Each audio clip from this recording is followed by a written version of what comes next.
So the next question says absolute advantage is found by comparing different producers. Answer choice 1 says opportunity cost. 2 says payments to land, labor, and capital. 3 says locational and logistical circumstances. 4 says terms of trade. And 5 says input requirements per unit of output. And so here what we're looking at is an understanding of absolute advantage. And so absolute advantage is when given the exact same number of resources, one producer can produce more of a good compared to the other producer. So we would say that producer who can produce more with the same resources has the absolute advantage. And this is contrasted against comparative advantage, which talks about which producer can produce these goods at the lowest opportunity cost.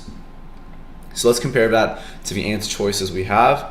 1 says opportunity costs, and again we said that that's going to be comparative advantage, not absolute advantage.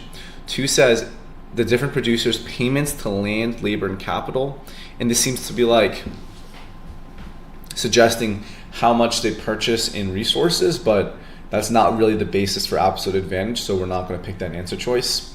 3 says locational and logistical circumstances, and so this might influence possibly who might have an absolute advantage, but it is not the way we calculate or identify a producer with the absolute advantage. That's more so a possible explanation.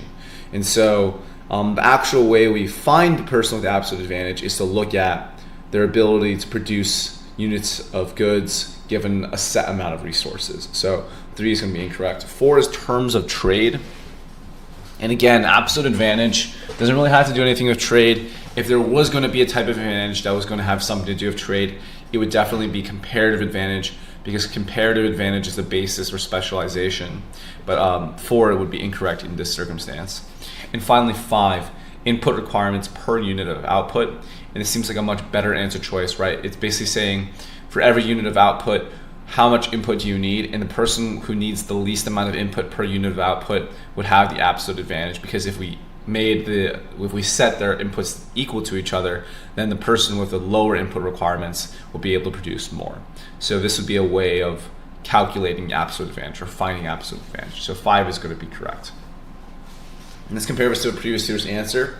The previous tutor also said 5, and they said that a producer or economic entity is said to have an absolute advantage in the production of a good or service, or if he or she can produce a greater quantity of the same than his or her competitors using the same amount of resources. Absolute advantage refers to the ability to have a smaller input requirement per unit of output. It was the basis of international trade, according to Adam Smith, and was later replaced by the theory of comparative advantage. So pretty good answer, nothing that we really need to add on there. I'm going to mark that as correct.